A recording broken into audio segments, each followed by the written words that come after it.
नमस्कार, हांव समीर नायक, GVMS doctor दादाविद्या कॉलेज ऑफ एज्युकेशन, फोंडे, गोंय हांगासर हांव सहयोगी प्राध्यापक म्हणून काम करता।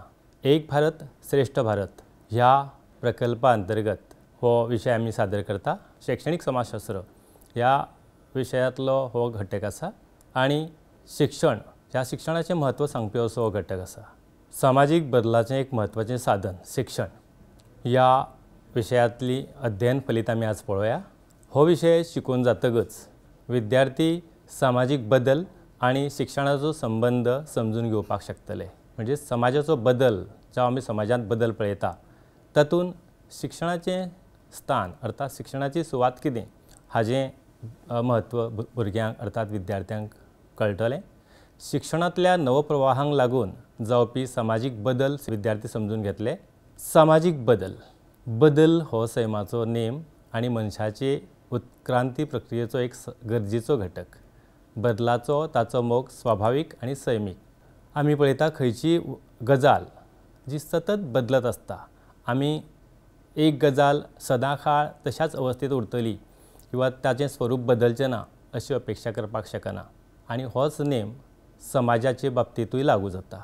तर हो बदल घडप ह्या बदलाचें आकर्शण ह्या बदला विशींचो मोग आमकां सगळ्यांक आनी तोच प्रकार सैमाचे बाबतींतूय जाता। आतां ही सामाजीक बदल ही एक सतत चलपी अशी एक प्रक्रिया आसा। समाज घडोवपी वेगवेगळ्या एककांच्या सामाजीक रचणुकेंत आनी कार्यांत बदल जायत आसता। एकक म्हळ्यार हांगासर आमकां युनिट म्हणपाचें आसा, घटक म्हणपाचें आसा। समाजांतले सगळे घटक तातूंत बदल घडत आसता आनी जेन्ना ह्या सगळ्या घटकां भितर बदल घडटा म्हणजेच ताचो परिणाम समाजाच्या भितर घडपी बदलांत ताजें रुपांतर जाता। आतां देखीक कुटुंब आसा, शाळा, लग्न आनी वारसा हक्काचे कायदे, कामगार नेम आनी हेर हांचे रचणुकेंत आनी कार्यांत बदल असो ताचो अर्थ जाता। मुळात सामाजीक बदल म्हणजेच कितें? आमी प्रत्येक समाजांत घडपी ज्यो घडणुको आसा, समाजाचे जे घटक आसा, कुटुंब आसत, वेगवेगळ्यो संस्था आसत, शाळा धरया, ह्या सगळ्या भितर बदल घडत आसता आनी होच समाजीक बदल अशें आमी एका अर्थान म्हणपाक शकतात। समाजीक बदल आनी शिक्षण समाजाक जी एक वेगळी दिका दिवपाचें काम शिक्षण करता तें कशें जाता? म्हणजे शिक्षणाची सुवात समाजीक बदला भितर कितें आसा? तर शिक्षणान गिन्यान, प्रशिक्षण आनी कुशळटाय दिवपा वांगडाच तरणाट्यां मदीं नवे विचार आनी वृत्ती रुजोवंक मेळटा। आमी तरणाट्यांक नवी दिका दिता, शिक्षणा वरवीं तरणाट्यांक प्रशिक्षण मेळटा, तांचे भितरली कुशळटाय विकसीत जाता। त्याच बरोबर नवे विचार आनी ज्यो आमी वृत्ती अर्थात ताका आमी इंग्लीश भाशेंत एटिट्यूड्स म्हणटात, ह्या सगळ्या गजालींक आमी शिक्षणांतल्यान खतपाणी घालपाक शकता। प्रगती आडावपी जायत्यो पोरण्यो अंधश्रद्धा शिक्षणांतल्यान प्रबुध्द विचारांच्या फाटबळाचेर बदल्यो येतात। आतां प्रगती आडावपी जायत्यो पोरण्यो अंधश्रद्धा म्हळ्यार कितें? आमचे भितर जशें अशिक्षीतपण किंवा आमी ज्या वेळार निरक्षर आसता तेन्ना आमच्या भितरल्यो जायत्यो अश्यो समजुती आसता किंवा अशे विचार आसता, अंधश्रद्धा आसता आनी कसल्यो कसल्यो रूढी आसता, त्यो आमकां प्रगत जावपा पासून आडायतात। पण शिक्षणांतल्यान ह्यो गजाली आमी मुखार व्हरपाक शकता, तांचेर मात करपाक शकता। गांधीजींनी दाखोवन दिल्ल्या प्रमाण भौस मागास उरप आनी ताची गरिबी, निरक्षरताय आनी अज्ञानाक लागून जाल्या देखून तांकां तांच्या दुख्खी अवस्थेंतल्यान सोडोवपाचें साधन शिक्षण जावंक शकता। आमची जी गरिबी आसत किंवा निरक्षरताय आसत किंवा आमी जे मागास अर्थात फाटीं उरप आसत, ह्यो सगळ्यो गजाली मुळात जाता ताचें कारण म्हळ्यार कांयच ना तर अज्ञान। आनी हें अज्ञान फाटीं उडयतले किंवा भायर काडटले जाल्यार ताका एक आनी एक उपाय आसा आनी तो म्हळ्यार शिक्षण। तर ह्या सामाजीक बदलांत शिक्षणाची कितें भुमिका आसतली हें आमच्यांनी आतां कांय देखीच्या माध्यमांतल्यान पळोवं येता। सामाजीक बदल साध्य करपाची एक उत्तम देख म्हळ्यार आत्मनिर्भर भारत। आमी सुरवेकूच जो हो प्रकल्प कशा संदर्भान म्हणजे एक भारत श्रेष्ठ भारत ताजीच एक देख अशें आमच्यांनी म्हणूं येता। आत्मनिर्भर भारत म्हळ्यार स्वयंपूर्ण म्हणजे जाका दुसऱ्याचेर खंयच कोणाचेर आदारून रावपाची गरज ना अशें जेन्ना घडटा, अशी जेन्ना परिस्थिती आसता तेन्ना आमी ताका आत्मनिर्भर म्हणटा। आतां म्हळ्यार कितें? तर कुशळ आनी प्रशिक्षीत कामगार अशे लोक तयार करून शिक्षण देशाचे संस्कृतायेक आदार करता, ताज्या देशाच्या प्रगती भितर एक मोठें योगदान दिता त्या वेळारूच आमी खऱ्या अर्थान आत्मनिर्भर जावपाक शकता। कुशळटाय किंवा जेन्ना एखादलें प्रशिक्षण आमी घेता तेन्ना आमच्या भितर कुशळटाय विकसीत जाता आनी अशे तरेचे लोक तयार जाल्ल्या कारणान आमी चड आत्मनिर्भर जावपाक शकता। शिक्षणाक लागून सगळ्या मळार संशोधनाक चालना मेळटा आनी सामान्य मनशाचें जिवीत चड सोयीचें जावपाक आदार जाता। जर शिक्षण ना जाल्यार विकास ना। संशोधन म्हळ्यार कितें तर जें आसा तातूंत नवी भर घालप, ताज्या भितर नवे नवे सोद लावप आनी ह्या संशोधनाक फक्त शिक्षणांतल्यानूच आमी चालना दिवपाक शकता। ह्या वेगवेगळ्या संशोधनाक लागून मनशाचें जिवीत चड सुखसोयुक्त अशें जावंक पावता, मनशाचें जिवीत चड समाधानाचें आनी ताका बरे तरेन जगपाक एक तरेची मजत जाता। शिक्षणाचो उपेग मागासलेपण अज्ञान उडोवन लोकां मदीं प्रबोधन हाडपाचें साधन म्हणून करूं येता। आमी पळयतात की जर आमचे कडेन शिक्षण नासत, आदलो समाज जो आशिल्लो तो अशिक्षीत आशिल्लो, ताजे भितर मागासलेपणान अज्ञान आनी अशे तरेच्यो जायत्यो गजाली ज्यो उणिवो आशिल्ल्यो जाका लागून आमचो समाज सगळ्या मळांचेर फाटीं आशिल्लो। पण जशें आमी म्हणटात शिक्षणाचो उपेग जर समाज आनी लोक शिक्षीत जायत जाल्यार तांचे भितर प्रबोधन हाडप हें सोंपें जाता, तांचे भितर विकास घडप एक सहजतायेन जावपाक पावता।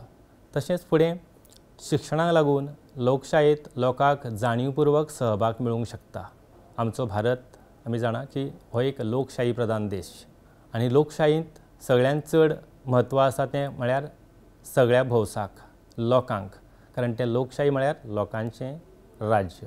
आतां निखळ मतदान करप आमी देख घेवचे जाल्यार निखळ मतदान करप म्हळ्यार लोकशाही अशे तरेचो आमच्यांनी चुकीचो अर्थ काडपाची गरज ना। पूण तें जें आपूण मतदान करता एक म्हणजे म्हत्वाचें असर आमी म्हणया मतदान, जाल्यार ह्या जेन्ना मनीस शिक्षीत जाता तेन्ना आपल्या ह्या मताचो वालोर किंवा आपल्या मताची किंमत मोल त्या मनशाक चड बरे भशेन कळटा। कितें बरें कितें वायट आपल्या कडेन जें हें अस्त्र आसा किंवा हें जें शस्त्र आसा तेजो कशा पद्दतीन आपणें वापर करचो, ह्या लोकशायेक खऱ्या अर्थान आपूण कसो न्याय दिवपाक शकतलो हाची जाण मनशाक किंवा लोकांक शिक्षणांतल्यान चड बरे तरेन येवपाक शकता। तशेंच मुखार लोकांक विवेक बुद्धी मेळटा, तांकां तोंड दिवपी कांय समस्या खंयच्यो त्यो जाणून घेवपाक आनी ताचेर उपाय सोदून काडपाक मदत करूं येता। विवेक बुद्धी अर्थातूच कितें बरें कितें वायट हाचो सारासार विचार करपाची पात्रता मनशा मदीं निर्माण जावप, ताका आमी म्हणजे कितें वायट कितें बरें केन्ना कितें करचें, कसल्या प्रसंगाक कशे तरेन तोंड दिवचें, खंयचीय समस्या कशे तरेन आपणें ताका सामकारा वचचें, ह्या सगळ्या गजालीक जो एक तारतम्य बाळगून सामकारा वता तेन्ना आमी म्हणटा की ताजी विवेक बुद्धी बरी आसा। आतां हें सगळें जातलें जाल्यार मनशाक शिक्षण हातूंतल्यान तारपाक शकता। ताका कितें बरें कितें वायट आपणें कितें करचें आनी कितें करूं नये हाची जाणविकाय शिक्षणांतल्यानूच बरे तरेन मेळटा आनी खंयची समस्या आपल्या मुखार जी उप्रासता त्या समस्येचेर तोडगो काडपाचो किंवा त्या समस्येचेर कशी मात करपाची हाची जाणीव आनी हाचें भान ताका शिक्षण चड बरे भशेन दिवपाक शकता। शिक्षण समाजीक बदलांक सुरवात करता आनी तांकां एक दिका आनी उद्देश दिता। शिक्षणांतल्यान समाजाचो बदल म्हणजे समाजीक बदल जो जावपाचो आसता तो ताका एका विशिश्ट दिकेन घेवन समाजाक विशिश्ट दिका दिवपाचें काम करता, ताका उद्देश दिता। समाजीक बदल आपणावपाक आनी अशा बदला वांगडा समायोजीत जावपाक व्यक्तीक तयार करतात।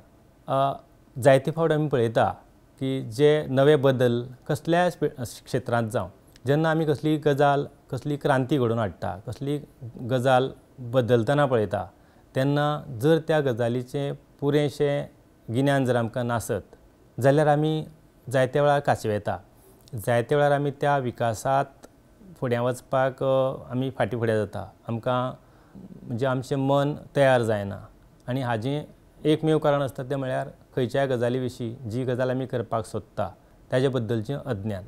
आतां हें अज्ञान जर पयस जातलें जाल्यार ताका एकूच उपाय तो म्हळ्यार शिक्षण। म्हणजे नवीन बदल जे जाता त्या बदलांक मनशा भितर एक स्वभाव आसता, म्हणजे कसलीच नवीन गजाल करतकच करची म्हणली किंवा खंयची गजाल हाताळावपाची म्हटली जाल्यार एक तरेचो अनामीक भंय आमच्या मुखार आसता आनी ह्या भयाचेर मात करपाची तांक आमकां कोण दिता तर शिक्षण. म्हणूनच अशा बदलांक तयार जावपाक, सामकारा वचपाक आमकां शिक्षणूच मजत करता. तशेंच समाजांत घडपी वेगवेगळ्या समाजीक बदलांचें गिन्यान शिक्षणाच्या माध्यमांतल्यान लोकां मेरेन पावोवपाक मेळटा. जे वेगवेगळे बदल आमच्या समाजांत घडटा, देशांत घडटा, ते सगळे बदल आमी एकमेका कडेन कशे पावोवपाक शकता, सगळ्या भोवसां मेरेन कशे पावता, तर ताजें सुद्दां एक माध्यम हें शिक्षणूच आसता. शिक्षणांतल्यानूच सगळ्या समाजा मेरेन आमी ह्यो नव्यो गजाली, विशिश्ट बदल आनी ह्या सगळ्या गजालींचें पावप करपाक शकता. शिक्षण लोकांक इत्सा आशिल्ल्या समाजीक बदला खातीर गरजेची विमर्शीक जागृताय तयार करपाक मदत करता. आतां जेन्ना शिक्षणांतल्यान कितें जाता तर जो बदल हो एक नैसर्गीक प्रक्रिया जरी आसली तरी आसतना कांय वेळार समाजाच्या उदरगती खातीर बदल जावपाची गरज आसता. जायत्यो गजाली आमी ज्यो पुर्वापार चलत आयिल्ल्यो आसता त्यो सगळ्योच गजाली आमकां तश्यो दवरपाक परवडना किंवा त्या गजालींतल्यान खंयच्याच समाजाचो विकास जायना. म्हणटकच शिक्षण आमकां आमचें मत तयार करपाक मदत करता. ज्या बदलां खातीर समाजांत जे जागृताय जावपाची गरज आसता आनी जे फुडाराक खंयच्याय समाजाचो, खंयच्याय देशाचो विकास करपाक अशे बदल जर गरजेचे आसत, ते बदल आपणावपा खातीर किंवा त्याचे बद्दल जागृताय जावपा खातीर शिक्षण आमकां मदत करता. समाजीक बदलाच्या वाटेर येवपी समाजीक वायटपण, अंधश्रद्धा आदी आडमेळी पयस करपाक शिक्षण लोकांक आदार करता. आतां खंयची नवी गजाल जेन्ना आमी हाडपाक पळयता, कसलोय नवो बदल जेन्ना घडटा तेन्ना तातूंत जायत्यो अंधश्रद्धा किंवा जायत्यो आडमेळी, सामाजीक वायटपण म्हळ्यार कितें तर खंयची गजाल समाजांतले जायते घटक म्हणजे त्या गजाली खातीर आडमेळी हाडपाचो प्रयत्न करता. समाजांत कांय अशे लोक आसूं येता, अश्यो कांय व्यक्ती आसूं येता की तांकां ह्या विशिश्ट चाकोरीत जगपाची संवय आसता किंवा ती गजाल खंयच्या तरी एका विशिश्ट हेतू खातीर तांकां बदलपाक आवडना. तर शिक्षणूच ह्या गजालींतल्यान आमकां मार्ग दाखयता. अंधश्रद्धा समजा आमी देखीत घेवच्यो जाल्यार आमी खुबश्यो अंधश्रद्धा आसता जाका कांयच शास्त्रीय पार्श्वभूंय आसना, म्हणजे जाका आमी इंग्लिशीन सुपरस्टिशन्स म्हणटात. तर ह्यो अंधश्रद्धा आशिल्ल्या कारणान आमी पळयतात की समाजाची खुबशी म्हणजे आदल्या काळार समाजाची खुबशी हानी जाल्या आनी ह्या अंधश्रद्धांतल्यान भायर काडपाक आमकां म्हणजे आजचे घडयेक सुद्दां आमी पळयता की आजुनी समाजा भितर बऱ्याचशा जागांनी, बऱ्याचशा राज्यांनी, बऱ्याचशा भागांत ह्यो अंधश्रद्धा आजुनी म्हणजे चड उण्या प्रमाणांत आजुनी चलतात आनी आदल्या काळाचेर अर्थातूच त्याचें प्रमाण खूब आशिल्लें. म्हणटकच ह्यो अंधश्रद्धा ना जातल्यो जाल्यार तांकां आमी शिक्षणाच्या माध्यमांतल्यानूच ह्यो अंधश्रद्धा पयस करपाक शकता. तांकां वेगवेगळे दाखले दिवपाक शकता आनी ह्या अंधश्रद्धांच्या चपक्यांतल्यान भायर काडपाक शकता.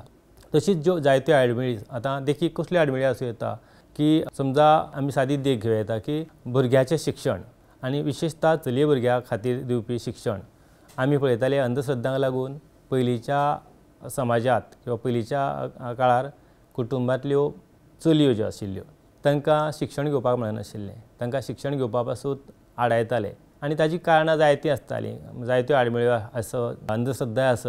म्हणटकच ह्यो अंधश्रद्धा आमी कश्यो पयस करपाक शकता तर शिक्षणांतल्यान. दर्या एक दादलो मनीस शिकलो म्हणजे सहज देख दिवपा सारकी उलोवपा सारकी गजाल म्हळ्यार एक समजा चलो भुरगो शिकलो किंवा एक दादलो मनीस शिकलो जाल्यार तो एक शिक्षीत जाता.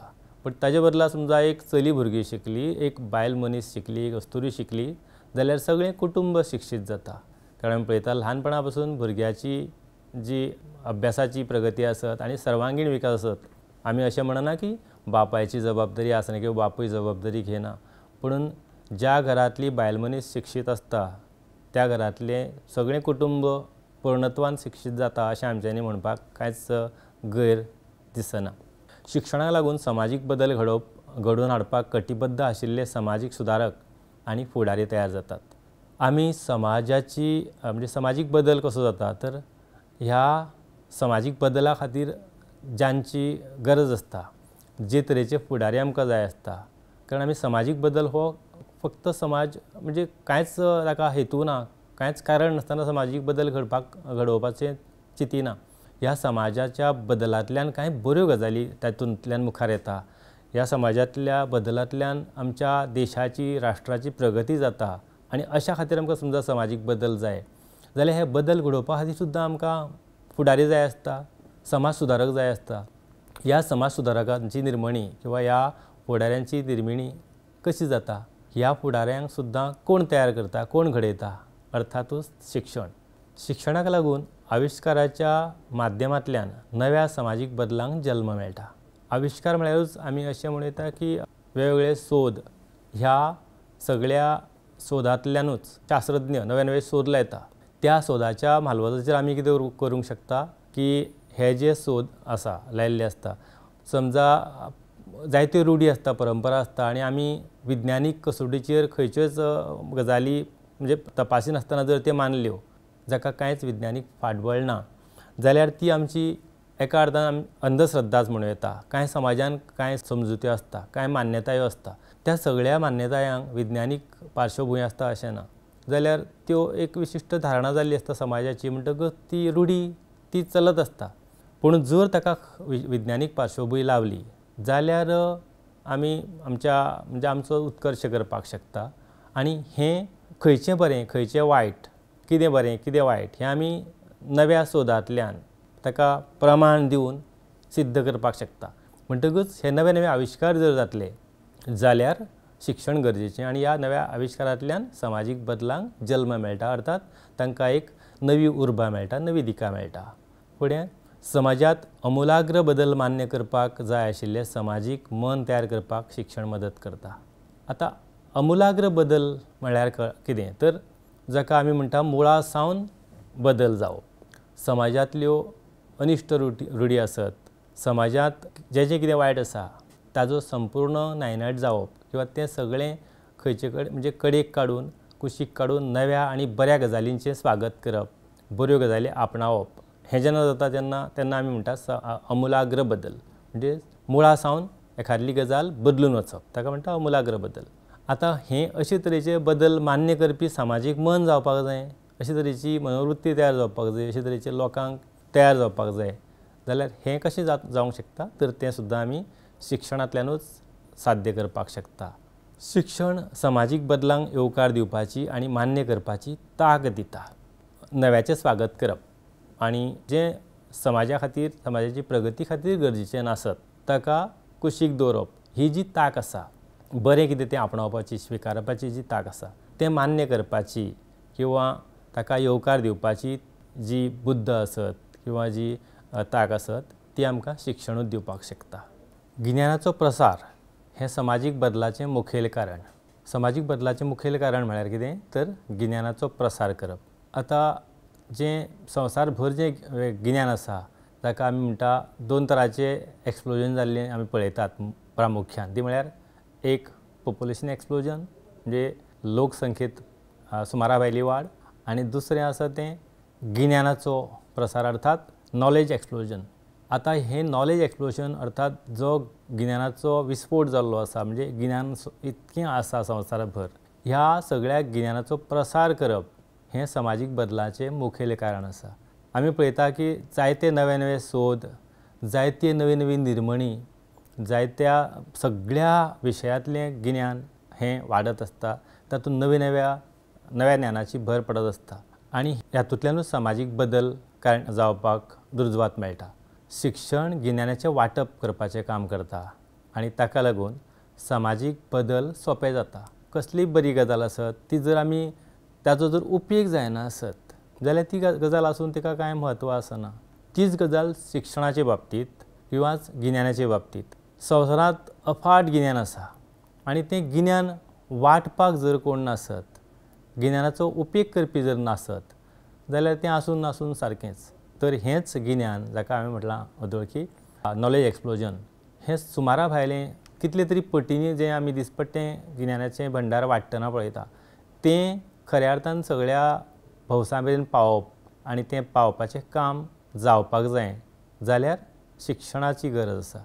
आनी शिक्षणूच ह्या तरेन काम करता जाका लागून समाजीक बदल सोंपे जाता. शिक्षण ही एक प्रक्रिया जी व्यक्तींक समाजाच्या वावरांत प्रभावीपणान वांटो घेवंक आनी सकारात्मक योगदान दिवंक सक्षम करता. समाजाच्या वावरात प्रभावीपणान वांटो घेवप म्हळ्यार कितें? आमी जायत्यो समाजीक गजाली पळयता. आमी पळयता की समाजांत वेगवेगळ्यो संस्था काम करता, सार्वजनीक कार्यक्रम चालू आसता किंवा NGO काम करता. ह्या सगळ्या समाजाच्या वावरा भितर आमी आमचो इनवॉल्वमेंट केन्ना दाखोवपाक शकता? आमी आमचो सहभाग केन्ना बरे भशेन दिवपाक शकता? हें म्हाका दिसता आमी एका म्हणजे देखी वरवीं आनीक बरे तरेन आनी सोंप्या पद्दतीन समजुपाक शकतले. जो आदिमानव आशिल्लो, दर्या जो रानांनी रावतालो, जो गुहेंनी रावतालो, दोलींनी रावतालो, जंगलांत रावतालो, जाका उलोवंक कळनाशिल्लें किंवा आशिल्ली पण आतांची जी प्रगत भाशा आसा ती भाशा आनी ताजो कांय संबंद नाशिल्लो जाल्यार त्या वेळार ताजें वागप किंवा ताजें हेरां कडेन मिक्स जावप, मेळून मिसळून रावप हें कितलें प्रमाणांत आशिल्लें हाजी आमच्यांनी कल्पनाच करूं येता. तांचे जे विशिश्ट समुदाय आसताले त्या समुदाया भायर दुसरो समुदाय तांच्या समुदाया वांगडा ते केन्नाच मिक्सअप जायनाशिल्ले, कारण तांचे भितर ती मनोवृत्तीच न्यारो आशिल्ली, अशीर आशिल्ली की तांकां बाकी समाजा भितर मिसळपाक, मेळपाक किंवा एकामेका वांगडा उलोवप घेवप दिवप करपाक कशेंच परवडनाशिल्लें, कारण ती गजाल जाताली शिक्षणाचो अभाव. समाज म्हणजेच कितें तर सगळ्या लोकांचे लोकांचो समुदाय जमाव म्हळ्यार समाज. एक मनीस म्हणजे समाज जावंक शकना, अशा मनशाचो जमाव जे एकामेकांच्या सहकार्यान रावता तेन्ना तो समाज घडटा.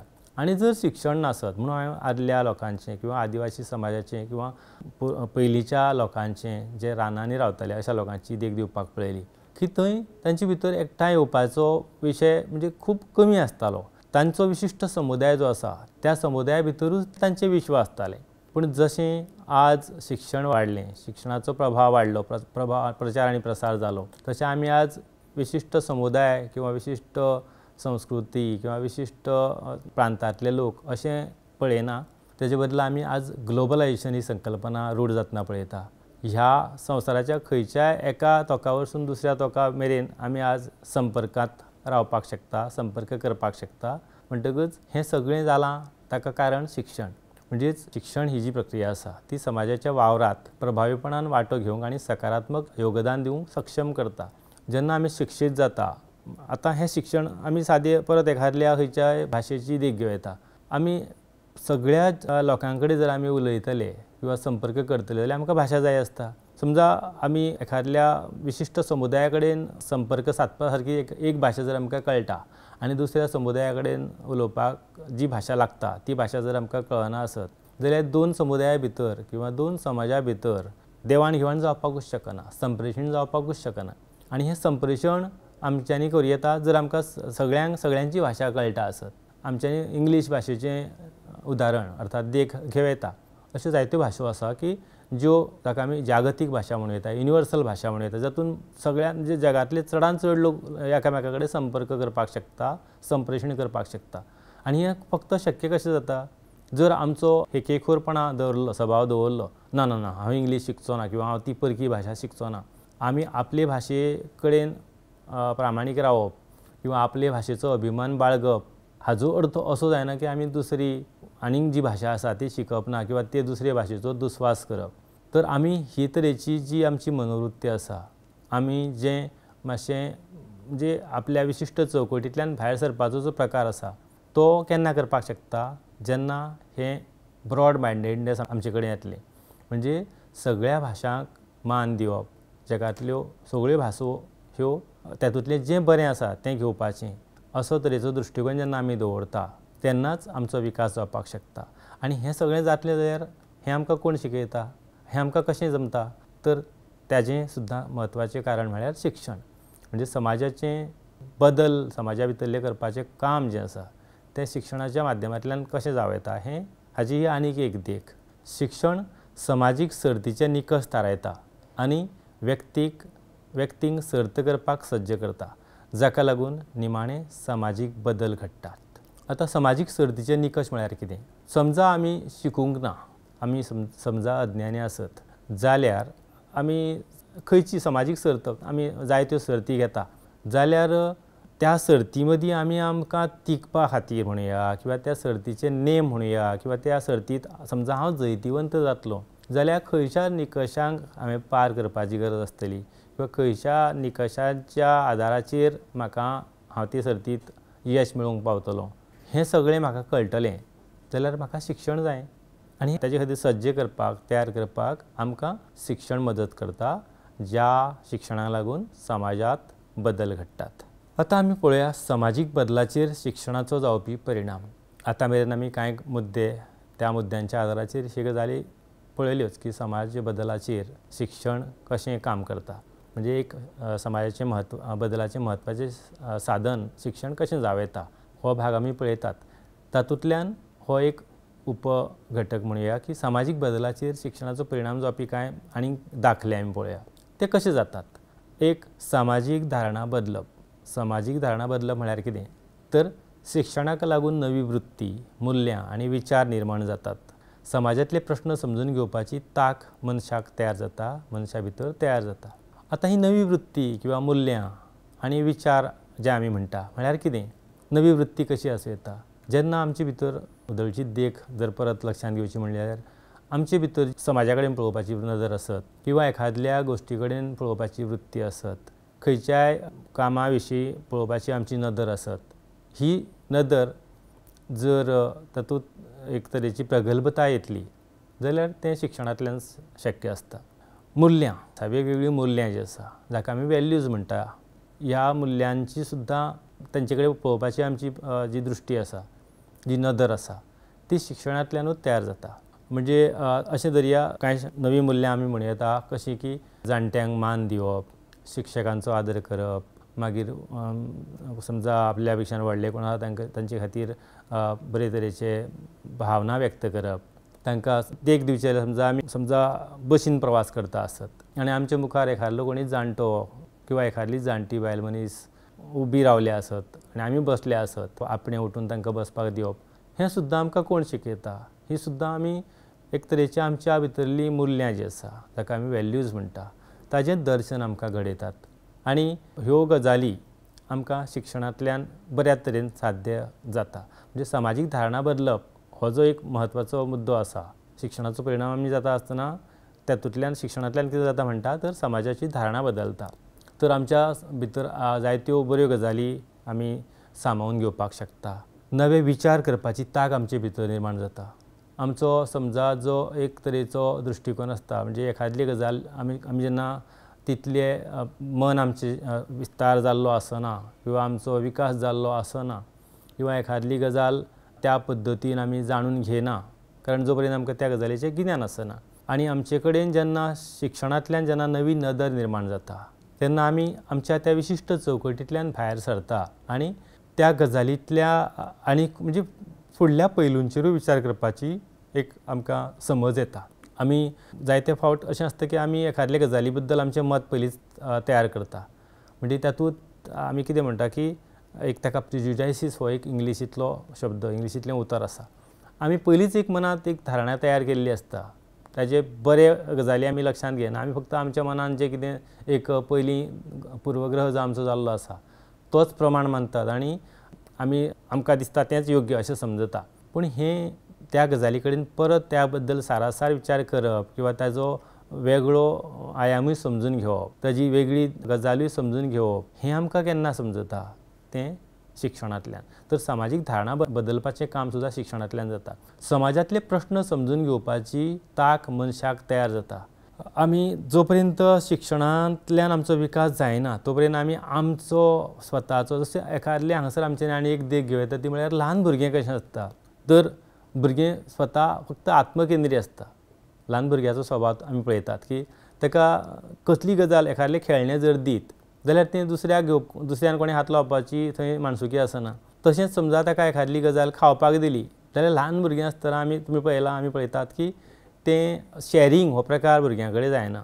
तें वांटून खावचें, वांटून घेवचें हो प्रकार भुरग्या कडेन जातना दिसना, कारण तें अज्ञानी आसता। भुरगें ल्हान आसता, भुरग्याचो तो एक स्वभाव आसता। कांय प्रमाणांत अशीच तरेची वृत्ती आमचे मनशाची आसता जर आमचे भितर शिक्षण नासत, जर आमी शिक्षीत आनी सुशिक्षीत नासत जाल्यार। पूण जेन्ना आमी शिकतात जाल्यार सामाजीक बदल एक ताजी धारणा अशे तरेच्यान बदलता की समाजांतले वेगवेगळे जे प्रश्न आसता त्या प्रश्ना विशींची जाण आमच्या मनांत आमचे भितर निर्माण जाता। त्या प्रश्नांक समजुपाची कुवत आमचे भितर निर्माण जाता आनी ह्या समाजाचेर कसो तोडगो काडूं येता, कशे तरेन ताका आमी सामकारा वचपाक शकतात हाजो विचार करपाची कुवत हाका कशे तरेचे वेगळ्या आयामांतल्यान समजूं येता तें आमकां अशी नजर आमकां शिक्षण दिवपाक शकता.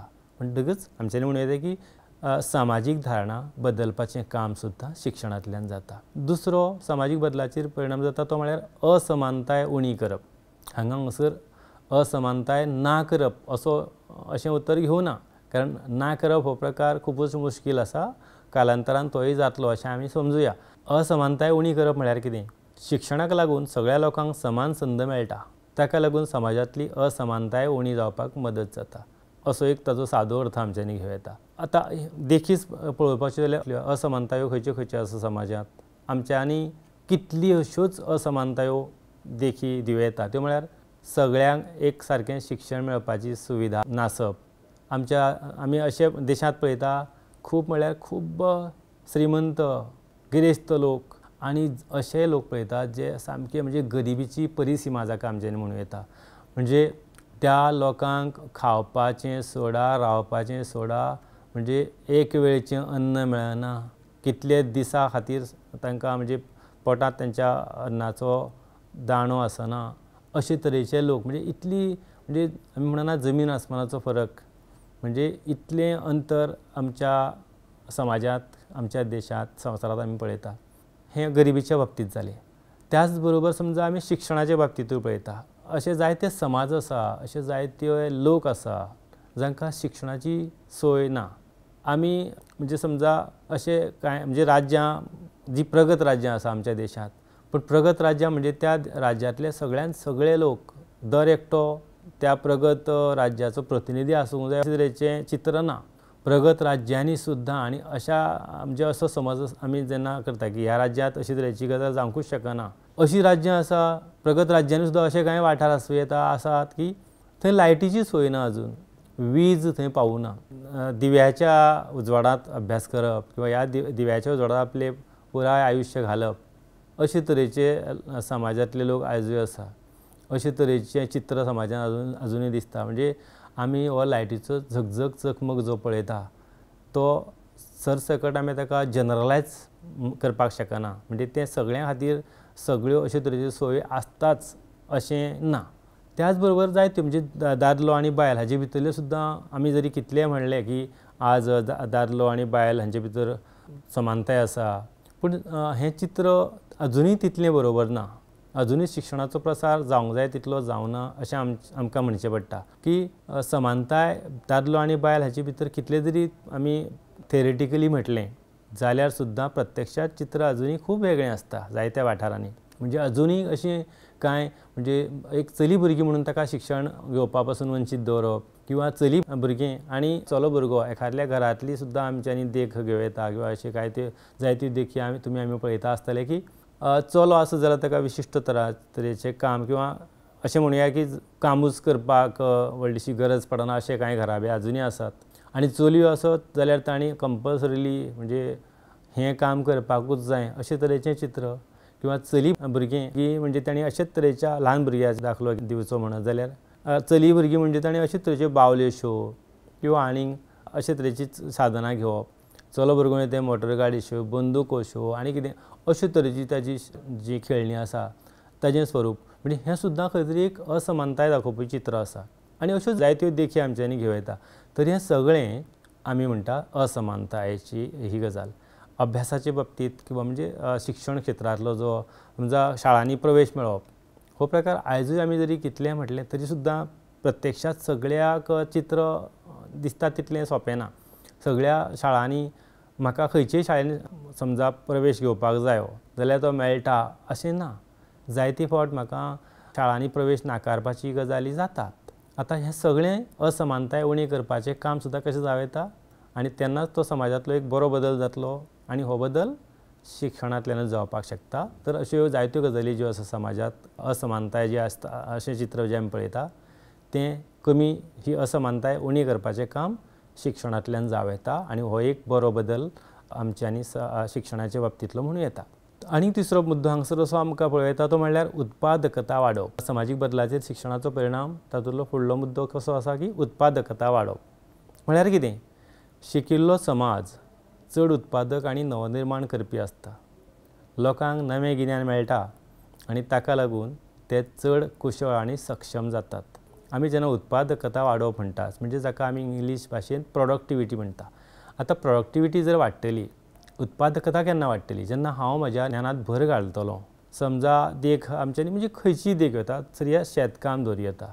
हांव समजा आमच्यो पयलीं पासून चलत आयिल्ल्यो पद्दती शेतकामाच्यो म्हणजे तें धरया बैलाचें जोत आसत, नांगर आनी जोत घेवन नांगरप आसत, मागीर आमी समजा रोंप लावप म्हणत, किंवा समजा आमी भाताची जें शेत पिकतकच भाताची कापणी करता तें कापणी करप म्हणया, की धरया भात मळप जें म्हणजे हो एक प्रोसेस आसता शेतकामाच्या बाबतींतली देख घेवपाची जाल्यार ह्या शेतकामाच्या बाबतींत सुद्दां जेन्ना ही उत्पादकता वाडोवपाचो प्रकार कसो जावं येता जर थंय शिक्षणाचो जर प्रभाव आमी पळयतले जाल्यार जेन्ना तो शेतकामती किंवा तो शेतकार हे सगळे आमच्यो पारंपारीक ज्यो पद्दती आसा म्हणजे नांगर घेवन नांगरप ताजे बदला आमी धरून चलया की थंय जेन्ना आमी ट्रॅक्टर हाडटा, नांगराच्या बदला ट्रॅक्टरांतल्यान नांगरप जाता. तुमी पळयात कितलो फरक पडटा तुमच्या प्रोडक्टिविटी भितर. कामाचें स्वरूप कशें बदलता, उत्पादकता वाडप कशी शक्य जावं येता. तशेंच समजा रोंप लावप आनी मागीर धरया आमी जमनीची मशागत करप किंवा आमी तशें अशें म्हणया की भात तयार जाय मेरेन त्या नंतर ते भात कापणी करप आनी मागीर आमच्यांनी म्हणूं येता की भाताची मळणी करप आनी सगळो हो जो सगळो प्रोसेस आसा मागीर ताका आमी वारें करप म्हणप म्हणजे तें भात आनी पोल जें आसता तें कडेक काडपाचो जो प्रोसेस ताका आमी वारें करप म्हणटा.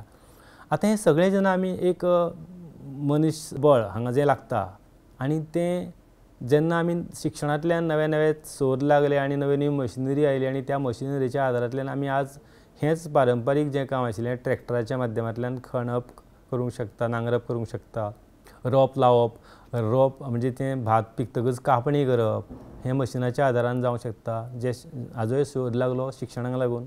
तशेंच मागीर ती मळणी करप आसत, सो ती कुतुरली मळपा खातीर 10-15 मानाय लागताले जे मशीन एक अर्दवराच्या वेळांत हें काम करपाक शकता.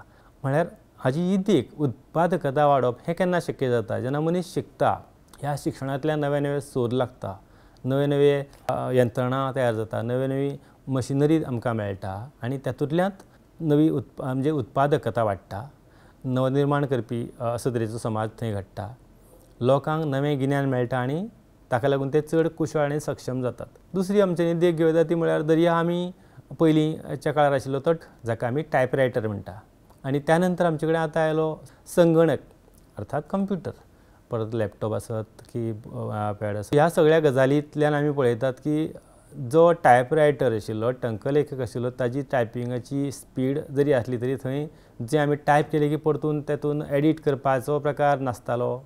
व्हायटनर जाका म्हणटा आमी तें शाई लावन तें परत ताजेर नवें टायप करप आनी कंप्युटराच्या सहाय्यान संगणकाच्या सहाय्यान आमी आतां जे पद्दतीची स्पीड करपाक शकता ही कांय देखी जस्ट दिवपाचो प्रयत्न करता की ह्या हातूंतल्यान उत्पादकता कशी वाडटा. आतां हें संगणक आनी अशे तरेचे नवे जायते सोद लागल्या आनी तातूंतल्यान ही नवी म्हणजे एक 5 मिनटांचें काम जें आशिल्लें किंवा 1 वराचें काम जें आशिल्लें तें आमचें 5 मिनटांनी 2 मिनटांनी करूं येता. म्हणजे हाका आमच्यांनी म्हणूं येता की उत्पादकता वाडप. आतां हें सगळें परत शिक्षणांतल्यानूच शक्य आसता. फुडलो आनीक विशय उपघटक म्हळ्यार शिक्षणीक प्रक्रियेंत बदल आनी समाजीक बदल. आमी पळयलें की समाजीक बदल कशे जाता शिक्षणांतल्यान आनी ह्या शिक्षणीक प्रक्रियेंत बदल आनी समाजीक बदल हांचें कितें नातें आसा, हातून कसो बदल जाला किंवा तें कशें आमी पळोवपाक शकता. एक प्रकार आमच्यांनी हांगासर दिसता तो पळयता म्हळ्यार नवी पद्दत आनी तंत्रगिन्यान. शिक्षणाची प्रक्रिया जी आतां ती कशी तातूंत कसो बदल जायत गेला तें आमी पळयतात. तर शिक्षणीक पद्दतींत आनी तंत्रगिन्यानांत जावपी बदल समाजांत बदल घडोवन हाडटात. देखीक ऑनलायन शिक्षणाचो उपयोग करून पयसुल्ल्या लोकांक लेगीत शिक्षणाचो लाव मेळूं येता. आमी धरया आदली शिक्षण पद्दती, पुर्विल्ल्या काळांतली शिक्षण पद्दती आनी आजची शिक्षण पद्दती हाजो जर एक तुलनात्मक अभ्यास करचो म्हणलो किंवा जर ताजेर नदर भोंवडायली जाल्यार कितें दिसता आमकां. जी पारंपारीक शिक्षण पद्दत आशिल्ली आमी अशें म्हणूं येता की गुरुकुल पद्दत सुद्दां.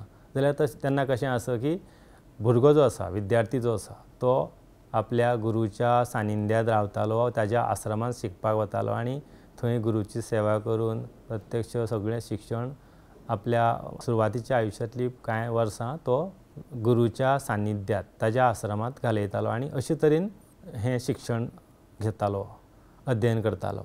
आतां मागीरच्या काळांत परत आतांचें शिक्षण पळयता, क्लास आसत, वर्ग आसत, नवी नवी शिक्षणीक संस्था आसत, ह्या माध्यमांतल्यान शिक्षणाच्यो फॉर्मल शिक्षण जें आसा तें शिक्षण जातना पळयता.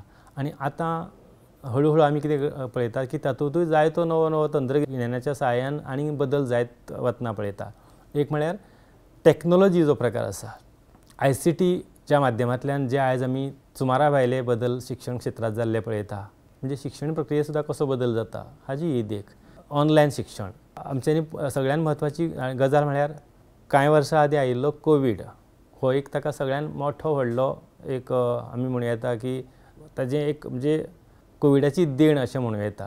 त्या कोविडाच्या वेळार तर आमच्यांनी हें जें ऑनलायन शिक्षण हो जो प्रकार आसा तो खूब मोठ्या प्रमाणांत किंवा चड प्रभावी प्रमाणान म्हणजे अशें आसता की कांय गजाली आमकां जेन्ना आमच्या भितर गरज ही सगळ्या सोदाची जननी आसा अशें म्हणटा पळया, आमकां जेन्ना गरज ना किंवा ताची म्हणजे ताज्या पसत अडना अशी जेन्ना परिस्थिती आसता तल्ली आळसाय म्हणुया किंवा मनशाक रावपाची एक तरेची सहज स्वभाव आसता की सुस्तपणां म्हणुया, तो ह्या नव्या बदलांक येवपाक व्हडलोशी संद दिना. पूण सादी गजाल ह्या कोविडाच्या वेळावयली जर आमी देख पळयत किंवा कोविडाच्या वेळावयलो जो शिक्षणांतलो बदल पळयत जाल्यार आमकां कळटा की प्रचंड स्वरुपांत शिक्षणाचे पद्दतींत, अध्यापन पद्दतींत, अध्ययन पद्दतींत सुमारा भायलो बदल जाल्लो आमी पळयता. म्हणजे जेन्ना आपल्याक मनशाक आमी म्हणटा पळया की एखाद्या मनशाक जेन्ना उदकान उडयतकच तो ऑटोमॅटिकली हात पांय मारपाक लागता तसो प्रकार कोविडाच्या वेळार कांयच आनी सुविधाच नाशिल्ली. घरान बसले, शाळा आसा, शिक्षक आसा, भुरगीं आसा, पूण एकठांय येवपाक शकना अशी जेन्ना परिस्थिती आशिल्ली तेन्ना ही ऑनलायन शिक्षण पद्दती ज्या शिक्षकांक म्हणुया सादो कंप्युटर आमकां पळोवपाक कळनाशिल्लो किंवा ज्या भुरग्यांक लॅपटॉप किंवा ज्या भुरग्यांक मोबायल दिवपाची आमी कल्पनाच करिनाशिल्ले, तातूंतल्यान जायत्यो वायट गजाली जाल्यो पूण बऱ्यो गजाली खंयच्यो जाल्यो की तातूंतल्यान आमी ऑनलायन शिक्षणाचे प्लॅटफॉर्म्स बरे भशेन वापरपाक शकले, त्याचो बरो प्रोडक्टीव उपयोग करपाक शकले आनी हो एक तंत्रगिन्यानांतलो बदल म्हणजे चड दोळ्यांत भरपा सारको आमकां ह्या कोविडाक लागून पळोवपाक मेळ्ळो. म्हणजे कोविडाक लागून गजाली बऱ्यो जाल्यो अशें म्हणपाचें ना, पूण वायटांतल्यान कांय बरें जाता म्हणटात ताजी एक देख आमच्यांनी समजूं येता. आतां ह्या ऑनलायन शिक्षणांतल्यान फायदो कसो जाता की पयस उरल्यान म्हणजे आमी अशें ना की एकठांय एका वर्गांत येवन शिकपाक जाय किंवा विशिश्ट जागेरूच वचून शिकपाक जाय अशे तरेची गजाल गरजेची ना. जर टॅक्नॉलॉजी जर विकसीत जाल्ली आसत आनी ह्या तंत्रज्ञानांत जे बदल जायत आसता त्या बदलांक लागून ह्यो गजाली म्हणजे ह्या पद्दतीन शिक्षण प्रक्रियेंत बदल जाल्लो आसा आमी पळयता. आतां हे शिक्षणीक प्रक्रियेंत बदल आनी कशे पद्दतीन जाला तर शिक्षणीक धोरणां समाजाची गरज भागोवपा खातीर शिक्षणीक धोरणांत बदल करूं येता. देखीक चलये भुरग्यांच्या शिक्षणाक चालना दिवपाचें धोरण आमी पळयतात की शिक्षणा खातीर जायतीं कमिशनां राबयतात. जेन्ना शिक्षणा खातीर जायत्यो गजाली नव्यो नव्यो गजाली आमी मुखार हाडटात, शिक्षणा खातीर जायत्यो सुविधा हाडटात, ह्यो सुद्दां गजाली शिक्षणांतल्या प्रक्रियेंतलो बदल हाज्या अंतर्गतूच मोडटात. शिक्षणा खातीर नवीं नवीं धोरणां आमी राबयतात. समजा हालींच आयिल्ले नॅशनल पॉलिसी म्हणुया, ह्या सगळ्या गजालींचें म्हणजे वेळा काळाक फावो सारकें धोरण राबोवपाचो प्रकार सुद्दां शिक्षणांतल्यान जाता. आनी म्हणजे समजा जी बाजू कमकुवत आसा ती बाजू घटमूट करपा खातीर जेन्ना एखादी नवी गजाल आमी मुखार हाडटा, नवें धोरण तयार करता आनी त्या धोरणांतल्यान विशिश्ट जंय गरज आसा थंय मागणी तसो पुरवठो करपाचो प्रकार आमच्यांनी करूं येता, जो शिक्षणीक धोरणांतल्यान आमी शिक्षणीक धोरणां म्हणजे शिक्षणीक प्रक्रियेंत बदल आनी सामाजीक बदल हाजे वरवीं आमी करूंक शकता. तिसरो मुद्दो आसा तो म्हळ्यार शिक्षकांची भुमिका. शिक्षणीक प्रक्रियेंत बदल आनी सामाजीक बदल हाजो तिसरो मुद्दो शिक्षकाची भुमिका कशी आसा आनी कशी बदलल्या. समाजांत बदल घडोवन हाडपाक शिक्षकाची भुमिका म्हत्वाची. ते विद्यार्थ्यांक नवे विचार आनी पद्दती शिकयतात आनी समाजांतल्या समस्यांक तोंड दिवपाची प्रेरणा दितात. आमी हळूच गुरुकुल पद्दतीत शिक्षक आनी ताच्या गुरू ह्या गुरूंच्या घरांत रावन पयलीं विद्यार्थी शिक्षण घेताले ही गजाल पळयल्या. तर ह्या समाजांतलो बरो बदल घडोवन हाडपाची नैतीक जबाबदारी शिक्षकाची आसता अशें आमच्यांनी म्हणूं येता.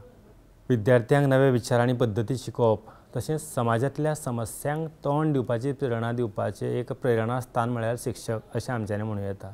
शिक्षणांतले बरे बदल, शिक्षणांत नव्यो नव्यो बऱ्यो गजाली, एकंदरीतूच समाजांत नवें आनी बरें हाडपाची जी एक नैतीक जापसालदारकी आसता ती म्हळ्यार शिक्षकाची.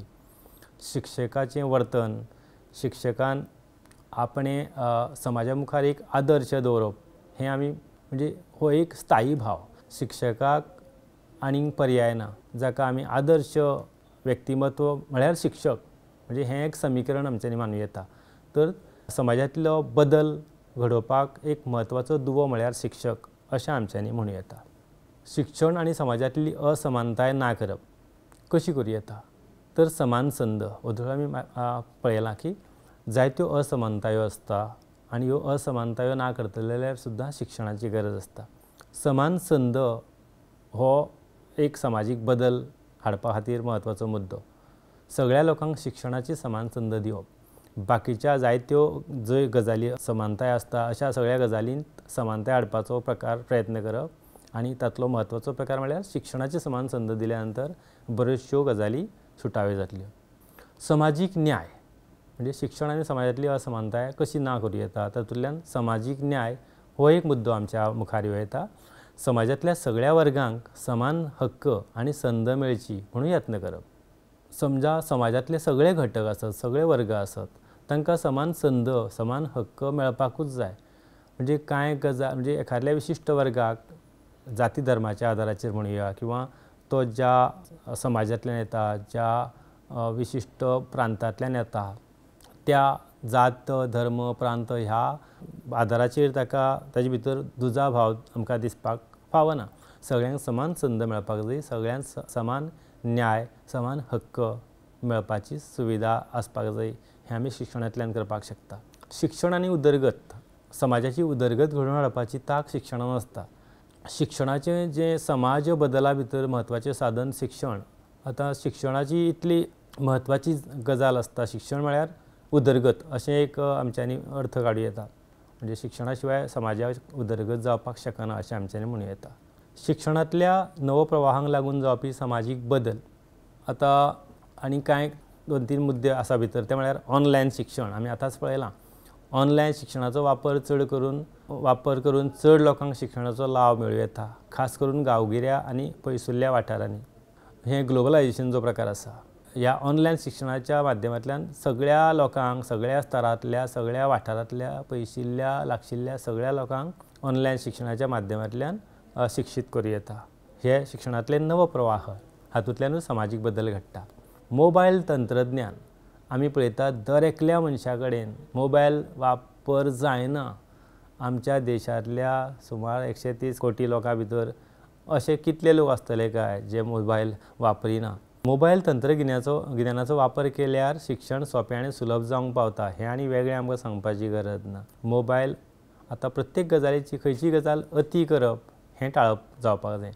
तर पूण आमी मोबायलाचो बऱ्या भशेन जर वापर करीत जाल्यार आमचें शिक्षण सुलभ आनी सोंपें जावंक पावता आनी तातूंत एक तरेची जिवसाण येता. नव्या शिक्षणीक साहित्याचो वापर केल्यार विद्यार्थ्यांचें शिकप चड मनोरंजक आनी प्रभावी जावंक पावता. नवीन शिक्षणीक साहित्य म्हणटा आसतना आमच्यांनी अशें म्हणूं येता की खंयची गजाल जर भुरग्याक रंजक पद्दतीन आमी जर शिकयतले जाल्यार शिक्षणीक साधन शिक्षणीक साहित्य आसपाक जाय. आनी भुरग्यांच्या बालमानसशास्त्रानुसार प्रमाण भुरग्यांक जर आमी जेन्ना वर्गांत आमी एज अ टिचर म्हणजे शिक्षक म्हणून जेन्ना आमी वर्गांत उलयतात तेन्ना निखळ फक्त आमी जर उलयत रावले जाल्यार भुरग्यांक तें अशें वाजेवणें दिसपाक शकता. म्हणटकीर आपलें शिक्षण किंवा आपलो वर्ग आपलें शिकप चड बरें आनी प्रभावी जावचें म्हणून शिकोवपाक नवे नवे प्रयोग करूं येता. नवे नवे शिक्षणीक साहित्याचो उपेग आमच्यांनी करूं येता.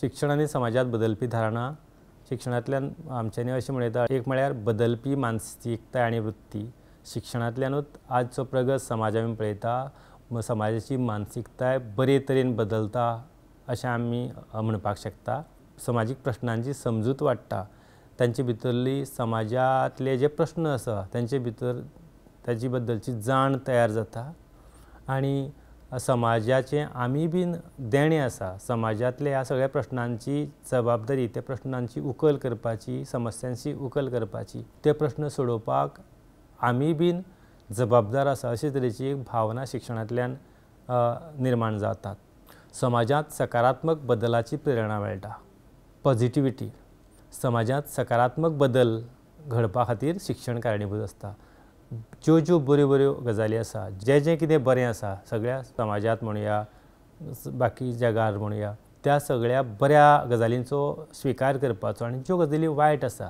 त्यो गजाली सोडून दिवपाच्यो निश्कर्श शिक्षण हो समाजीक प्रगतीचो मुळावो कोनशाचो फातर व्यक्तीक सशक्त करप समता वाडोवप आनी सगळ्या खातीर बरो फुडार घडोवप दर्जेदार शिक्षणांत गुंतवणूक करून आनी प्रवेश मेळोवपाच्या आडमेळ्यांक तोंड दिवन आमी चड न्यायपूर्ण समतापूर्ण आनी टिकाऊ संवसार तयार करूंक शकतात सकारात्मक नदर तयार करून आनी आमच्या विचारांची कक्षा रुंद करून समाजीक बदलांक आमी बरे तरेन आपणावपाक शकता फुडें लोकांतल्या वृत्तींत बदल घडोवन हाडूंक शकता जाका लागून तांकां पुरोगामी आनी सहिष्णू समाजाचे वाडींत रचनात्मक योगदान दिवंक मेळटा तर शिक्षण हें समाजाच्या विकासा खातीर समाजाची प्रगती खातीर पुरायपणान जापसालदार आसता सामकें गरजेचें आसता आनी शिक्षणा वाचून आमकां पर्याय ना समाज बदलाचें एक